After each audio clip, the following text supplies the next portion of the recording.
Well, tonight, an update now on tenants who say an apartment complex in Central Texas has dirty and dangerous conditions. In fact, one tenant who spoke to 6 News last week says the apartment is now retaliating against him for even speaking up. 6 News reporter Sydney Deshawn took a trip to the complex again and spoke to a legal expert about what rights the tenants have in this case.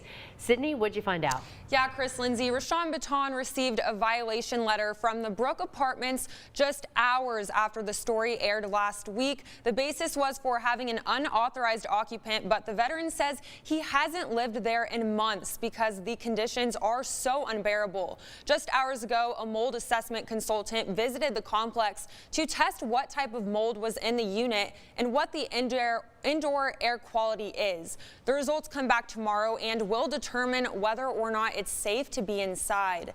Other tenants have been left without AC for weeks. Baton says he even had to take matters into his own hands and purchase a portable air conditioner. Lone Star Legal Aid Managing Attorney Rachel Kunitz says when it comes to repairs, it's tricky in Texas. She says Texas laws are not favorable to tenants. Landlords are only required to make repairs to things that affect health and safety.